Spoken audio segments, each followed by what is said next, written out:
Hello folks, Jason Chrisman here, JC's Bees, your Central Ohio beekeeper. Starting to cool down. We got to start preparing our bees for this cold weather. Do you know what you should be doing? If not, you should follow this video, because I'm going to explain a few of the things that you should be doing right now. Okay, so as I mentioned, it's cooling down. This morning we were sitting at 43 degrees and still doesn't really feel like we've made it to the 50s. A little bit chilly this morning, and I got to be honest with you, not really liking it. So, things we should be concentrating on at this time for new beekeepers. Or maybe you were a first-time beekeeper last year and you're still not real confident in getting your bees ready for the cold weather. So, things we should be doing. And I'm going to link some of my previous videos that talk about some of the things I mentioned up in the right hand corner. Click on the little I, the information button, and a window will come down. Mouse guards, entrance reducers. Let's start with the entrance reducers. That's the very first thing that you should be worried about, is getting them entrances reduced. These two hives, you don't have a standard entrance, but if we come down here, this isn't your standard entrance reducer, but this is what I mean. You should be taking something and reducing the entrance from being wide open to just being a little gap. That's going to help hold in the heat that the bees create, and it's also going to help the bees protect the food that they've got for winter, because this time of year there's a lot of robbing. So get your entrance reducers on. Mouse guards would be the next thing, and I don't have any of mine put on just yet, but there is a video linked to that in the right hand corner. The next thing I want to talk about, and I'm a person that's in this category. I got 5 frame nukes here and a 5/5 setup, which basically means there's 5 frames in the bottom, 5 frames on top. And ideally, I would want all of these frames to be drawn out and full of food and brood for the bees, so they grow and they have plenty of food to keep going and survive the winter. But what has happened is the cold weather come a little sooner than I expected, and some of these top boxes just have foundation. So what I need to do is, let's take this one for instance, and I don't know for sure that this is one of them, but we're going to use it in my example here. Let's say 5 frames in the bottom, fully drawn out, and they either contain brood, pollen, or honey. Maybe it's a little bit of all 3. The top box has a frame feeder, so there's a frame feeder and 4 frames. The frame feeder obviously has to come out. The frames, that's going to depend on whether they're drawn out or not. Now, partially drawn out frames, those are counted as not drawn out, because you need it to be drawn out on both sides for the bees to actually store enough food in it to consider the frame worth staying, if that makes any sense. So partial frames, get them out of there. If you don't, let's say this particular box, they didn't draw any of those frames out in top, and there's the frame feeder, I would just remove the whole top box and bring the lid down lower. And then of course I'm going to have to start thinking about either the mountain camp method or adding a candy board to help extend the food that they have in the lower box. So that's just something I wanted to throw out there. I know a lot of people get confused on what do you do with these partial frames or the frames they didn't draw out. Well, that's what I would do. At the same time, when you remove partial frames, maybe if they've had brood in them, or they've had nectar or some capped honey, what you're going to want to watch for is wax moths. This time of year, wax moths are looking for a place to boost their population before winter gets here. Now, once it gets cold enough, the wax moths will die out and not be a problem. But while we're flirting with this somewhat warmer weather, you're going to have to keep battling them. So keep all your colonies as strong as you can and get rid of the extra dead space, as they're going to call it, with frames that ain't drawn out. The other thing you might consider is, at least here for me, With the colder weather comes stronger winds on a more frequent basis. So I don't want anything to get toppled or blown over. So it's a good idea to have some weight sitting on top of everything. Maybe even strap them down. Before long, all of these nukes will get slid close together so they can share heat with one another. But we're not to that point yet. The next thing I want to talk about is feeding sugar syrup. It's starting to get cold now. You want to stop feeding the 1-to-1 sugar syrup mixture and go to a 2-to-1 mixture. And that's going to be 2 parts sugar, 1 part water. And the reason for that is the high moisture content in the 1-to-1 can cause a condensation problem inside of the hive. And when I say that, what I mean is, let's say we feed this colony right here a full frame feeder today, 1 gallon of 1-to-1 sugar syrup. And then it gets cold tonight. The heat off the cluster, off the group of bees, is going to send any moisture in the colony upwards. And when it doesn't have a place to escape, it's going to stick on anything it hits. So it's going to stick on the inner cover underneath that lid. And what's going to happen is that condensation is then going to rain back down on the bees. And let me tell you folks, if you haven't seen it before, bees cannot swim. Yep. Regardless what you believe, they cannot swim. So, for that reason, water is very deadly to bees.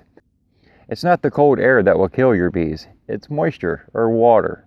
And that's one good way to do that. So, for that reason, I'm going to suggest strongly that you switch to the 2-to-1 sugar syrup mixture. And that's going to put less moisture in the hive. And it's also, that's right, also going to make a lot less work for your bees. And when you feed them 1-to-1, and they take and extract it from your feeder, and take it and carry it into a honeycomb cell and deposit it, other bees have to fan that and evaporate any moisture in it before they cap it. So the 2-to-1 is going to save them a lot of work. So keep that in mind and start feeding your girls ASAP before the warm weather is gone and they're no longer eating syrup. Because once it gets cold enough, that's right, they will no longer venture to the feeder. So those are just a couple key points that I wanted to speak about today. If you have any other questions or comments, I welcome you to leave them down below. And what I'd like to do now is share a little event that took place earlier this week, and it ain't really all that big of a deal. I was just excited and thought I would share it. So check this out.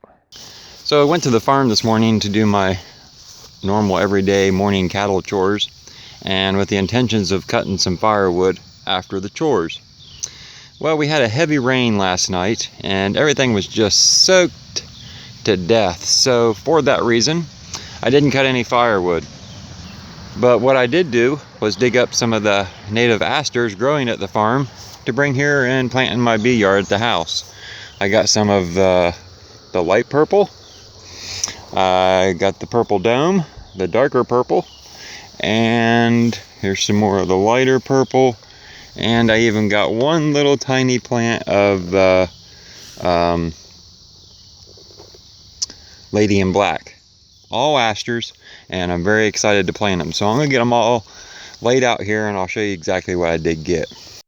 Okay, ladybug, don't be eating the grass on the dirt clusters. Come on, little girl. Making a video here. Okay, so here's what we got. I got light purple, got a big one here. I've got 2 little ones, one there and one here. And then over here I've got some clusters of the purple dome. I've got a cluster here, which goes back to that cluster of dirt. Got a nice cluster of it here, which goes back to this cluster. And then I've got this big plant here, which the stem snapped. So I'm going to try and tape that stem in hopes that the plant will continue to bloom. But before I do that, I've got to get all this planted. And over here, is my one little lady in black. So let me get it planted and I'll show you how it all looks. And then let's see, today's Tuesday, and later in the week I'll share an update. We'll get to see if my transplant survived or if they died, because I imagine 2-3 days they ought to start wilting if they're not going to survive. So time will tell. Okay, so I got them all planted and just in time. The sun's about to peek out, so I'm going to have to water them here, even with the rain last night. But anyway, we got a light purple one there. We got a purple dome over here.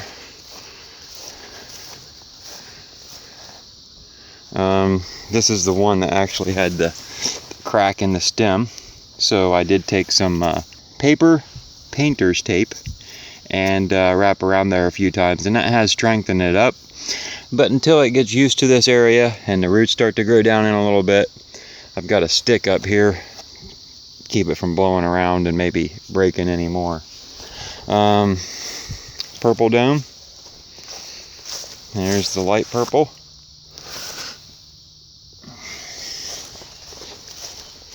Some more of the light purple.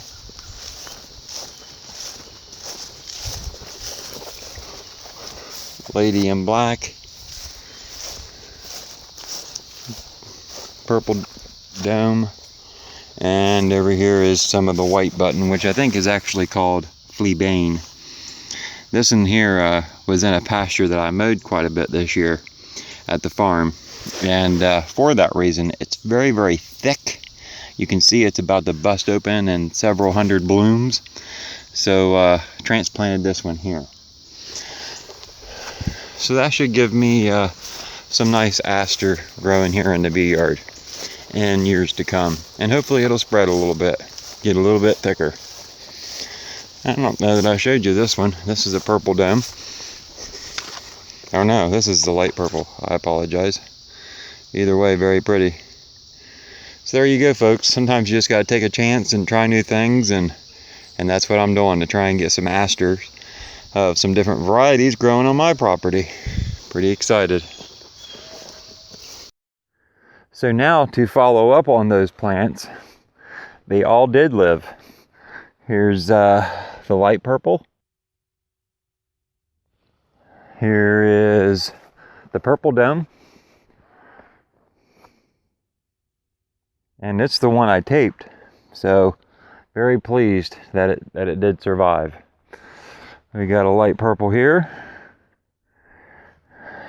Got a light purple here, which I planted or transplanted. The white just happened to be there, which I'm pretty tickled about. Another light purple.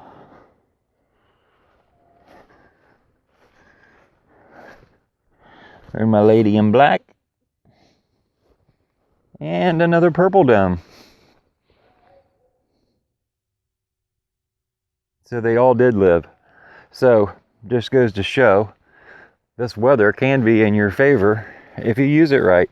Go out after a good rain when they're still in overcast and transplant you some aster.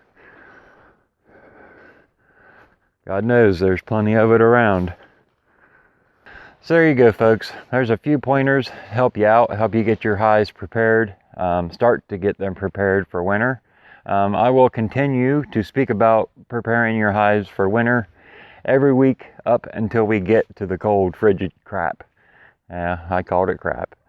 Not a big fan of it. I know it's necessary, but I get cold a little easy and not real big fan of the chills. So anyway, if you enjoyed this video, throw me a big thumbs up. That'll help boost it in the YouTube search ranks and make it easier for other beekeepers to find. If you have any questions or comments, like I said earlier, I welcome you to leave them down below. If you haven't subscribed, please take time to do so. And when you do that, make sure you click on that little bell so you get notified when I release new videos. I'd like to throw a huge thank you out to all my Patreons for their support. It's much appreciated. And if you would like to show some support for my videos, go on over to my Patreon page, and there's several different options there. Thank you, and we'll see you next week, folks.